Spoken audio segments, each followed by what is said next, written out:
6 अच्छा। पद्धतियाँ, 6 methods of doing a तंत्र साधना। दक्षिणाचार तंत्र जो है सात्विक तंत्र, वामाचार तंत्र इट इज अ तामसिक, जहाँ पे अल्कोहल से लेकर ये सारी चीज़ें जो है वो उपयोग में ली जाती बलि हैं। वगैरह भी। हाँ। बिल्कुल। लेकिन हाँ। रात के समय में अगर सवितुर गायत्री मंत्र का उच्चारण किया जाए इट बिकम्स अ तांत्रिक मंत्र। थोड़े ही समय पहले अयोध्या में प्राण प्रतिष्ठा हुई रामलल्ला की। प्राण प्रतिष्ठा तंत्र के बिना संभव ही नहीं हो सकती।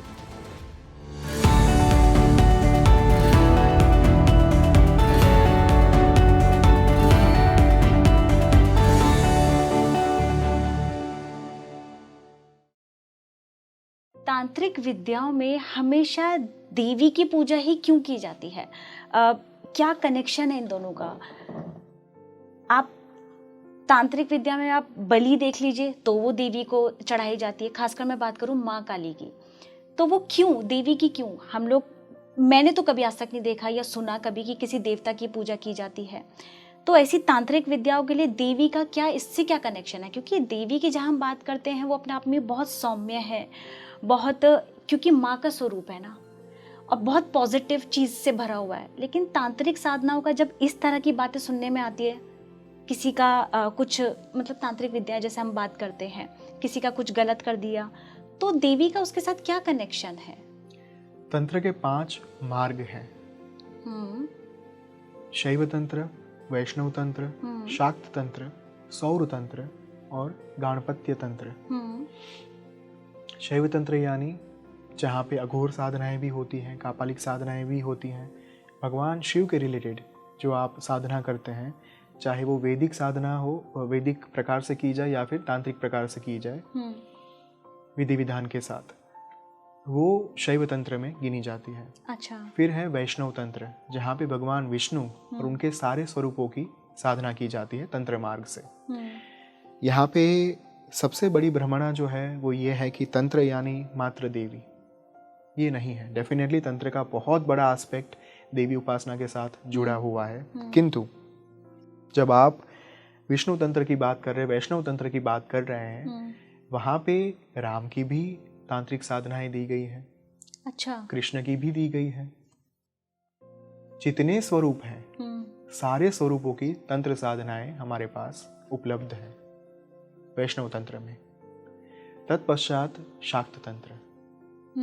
शाक्त तंत्र में नौ दुर्गा जो हमारी अलग अलग माँ है, शैलपुत्री, जिनकी हमने शुरुआत में स्तुति की आज के इस एपिसोड की शुरुआत में, प्रथमम शैलपुत्री च द्वितीयम ब्रह्मचारिणी। तो शैलपुत्री, ब्रह्मचारिणी, चंद्रघंटा, कात्यायनी, कालरात्रि, महागौरी, सिद्धिदात्री इत्यादि 9 दुर्गाओं की साधना, तंत्र साधनाएं एवं जो अलग अलग योगिनी, यक्षिणी, नित्याएं, उनकी साधना, प्लस महाविद्या साधना, 10 महाविद्या, इन सभी देवियों की साधना, इन सभी स्वरूपों की साधना जो है वो शाक्त तंत्र में आ गई।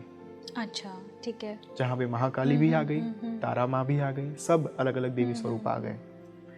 उसके बाद सौर तंत्र। सौर यानी सूर्य, द सन। हमारे सामने जो जीवित उपस्थित देव है वो सूर्य है। और सूर्य नमस्कार से लेकर जितने भी अलग अलग मेथड्स हमारे पास आज पहुंची है, चाहे वो कार्तिक सूर्य साधना हो या फिर अलग अलग प्रकार की सूर्य की तंत्र साधना हो, उनके भी मंत्र दिए गए हैं, तांत्रिक मंत्र। अच्छा। सूर्य के लिए। तत्पश्चात गाणपत्य तंत्र, गणपति का तंत्र, उसे कहा गया गाणपत्य तंत्र। गाणपत्य तंत्र में अलग अलग भगवान के जो स्वरूप हैं, उच्छिष्ट गणपति, हरिद्रा गणपति, अघोर गणपति, इन स्वरूपों की साधना तंत्र मार्ग से की जाती है। भगवान गणपति के स्वरूपों की साधना बेसिकली। अब आपने जो प्रश्न पूछा कि तंत्र मार्ग की जब बात आती है तब देवी के साथ ये प्रोमिनेंटली इसलिए जुड़ा हुआ है क्योंकि एक तंत्र उपासक को अपने जीवन में कहीं ना कहीं एक पॉइंट ऑफ टाइम पर देवी की साधना करनी ही पड़ती है, चाहे वो किसी भी, चाहे वो किसी विष्णु भी, किसी भी मार्ग से हो। अच्छा। देवी की साधना के बिना तंत्र मार्ग पर आगे नहीं बढ़ा जा सकता। That is the hard core truth, it is a fact. और ऐसा क्यों? क्योंकि तंत्र देवी के साथ ही जुड़ा हुआ है। कहानी तो यह है कि, कथा तो यह है कि जब कलयुग की शुरुआत हो रही थी, वहाँ पे महादेव से माँ पार्वती ने ये प्रश्न पूछा कि इस युग में मेरी संतान जो है वो कैसे अपने मूल तक, अपने स्रोत तक पहुँच पाएगी। स्रोत यानी सोर्स। तब महादेव ने तंत्र शास्त्र दिए, 3 मूल तंत्र शास्त्र दिए गए। रुद्रयामलम तंत्र, महानिर्वाण तंत्र, तंत्र राजतंत्र। अच्छा। इनमें सभी देवी देवताओं की साधना उपासना सम्मिलित की गई। ये दिए ही इसलिए गए क्योंकि वैदिक उपासना के लिए बहुत लंबा समय लगता है। मान लीजिए सवितुर गायत्री मंत्र जो है, सवितुर गायत्री मंत्र को सिद्ध करने के लिए आपको 32 लाख का महापुरुष शरण दिया गया है। 32 लाख जप करने होते हैं। अच्छा। तब जाकर एक अनुष्ठान, एक साधना जो है वो पूर्ण होती है।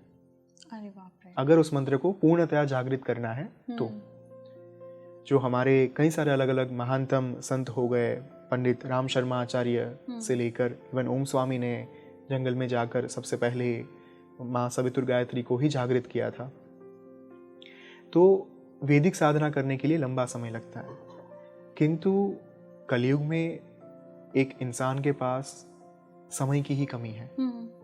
इतनी भागदौड़ में हम लोग हैं जहाँ पे समय नहीं मिलता साधना करने के लिए, और धैर्य भी नहीं है। बिल्कुल। एकाग्रता भी नहीं है। जो एकाग्रता सतयुग में लोगों के पास थी, त्रेता में लोगों के पास थी, वो आज नहीं है। तंत्र जो है वो त्वरित मार्ग है। It is also a fact कि तंत्र मार्ग, त्वरित यानी एक ऐसा मार्ग जो तीव्रता के साथ, गति के साथ आपको ईश्वर तक ले जा सकता है। अच्छा। और भक्ति और तंत्र के बीच में सबसे बड़ा अंतर ही यही है। भक्ति मार्ग का जो साधक है वो ये कामना करता है कि मृत्यु के बाद मुझे ईश्वर की प्राप्ति हो जाएगी, इसीलिए मैं साधना करूंगा भक्ति मार्ग से। किंतु तंत्र मार्ग के जो साधक हैं उनकी कामना ये रहती है कि मैं मृत्यु तक प्रतीक्षा नहीं कर सकता, मुझे तो देवी या देवता जो हैं मुझे अपने चित्त में स्थापित करने हैं, अपने मस्तिष्क में, अपने अंतर में मुझे स्थापित करना है देवी या देवता को। अच्छा। तो he or she becomes the god, the deity themselves. This is the मूल difference, basic difference. तो इसी कारण से तंत्र का जो है प्रचार प्रसार कलयुग में ज्यादा हुआ। और बहुत ही अनफॉर्चुनेट बात यह है कि लोगों ने तंत्र को ब्लैक मैजिक के साथ जोड़ दिया।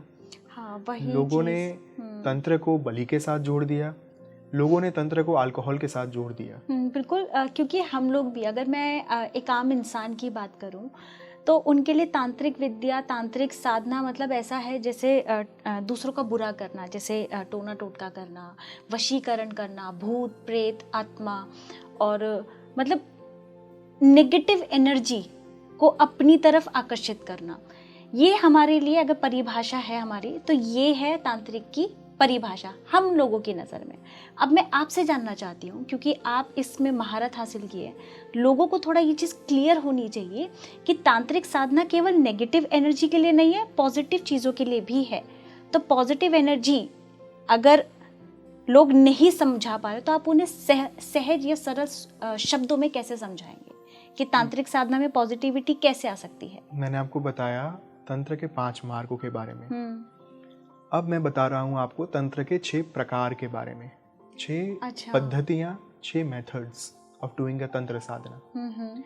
दक्षिणाचार तंत्र जो है सात्विक तंत्र, वामाचार तंत्र इट इज अ तामसिक, जहाँ पे अल्कोहल से लेकर ये सारी चीजें जो है वो उपयोग में ली जाती है, बलि वगैरह भी। बिल्कुल। और तत्पश्चात मिश्राचार तंत्र, कौलाचार तंत्र, दिव्याचार तंत्र और समयाचार तंत्र। तो लोगों ने तंत्र को मात्र और मात्र तामसिक में ही मान लिया। वास्तविकता ये है जब आप थोड़े ही समय पहले अयोध्या में प्राण प्रतिष्ठा हुई रामलल्ला की, प्राण प्रतिष्ठा तंत्र के बिना संभव ही नहीं हो सकती। अच्छा। क्योंकि प्राण प्रतिष्ठा का मूल ही यही है कि अपने प्राणों को उसमें मूर्ति में प्रतिष्ठित करना है। वो तब तक नहीं किया जा सकता जब तक आप तंत्र का उपयोग नहीं करते, तंत्र की सहायता नहीं लेते। पूजा पाठ से लेकर जो हम सात्विक तरीके से जो उच्चारण करते हैं मंत्रों का, विधि विधान के साथ पूजन करते हैं, अर्चन करते हैं, इट इज अ दक्षिणाचार तंत्र ओनली। अच्छा। इनफैक्ट जो गायत्री मंत्र जिसके बारे में हमने बात की, सवितुर गायत्री मंत्र, सूर्य का गायत्री मंत्र, ओम भूर्भुवस्वः तत्सवितुर्वरेण्यं भर्गो देवस्य धीमहि धियो यो नः प्रचोदयात्। सवितुर गायत्री मंत्र का अगर आप सुबह प्रातः काल में सूर्योदय के पश्चात या फिर सूर्योदय के टाइम पे उच्चारण करेंगे, इट इज अ वैदिक मंत्र। अच्छा। लेकिन हाँ। रात के समय में अगर सवितुर गायत्री मंत्र का उच्चारण किया जाए, इट बिकम्स अ तांत्रिक मंत्र। मतलब सेम मंत्र ही अगर मॉर्निंग में किया जाए तो वो वैदिक मंत्र जी, और वही चीज अगर रात में की जाए तो वो तांत्रिक मंत्र।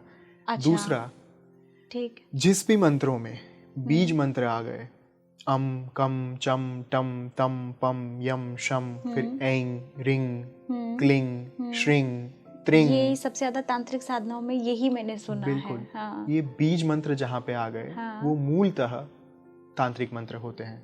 चाहे आप उसका उच्चारण सुबह करो, रात को करो, अगर बीजाक्षर के साथ कोई मंत्र आपको दिया गया है, आपके पास पहुंचा है, तो बीजाक्षर वाला जो मंत्र है वो ऑटोमेटिकली तांत्रिक मंत्र ही कहा जाएगा।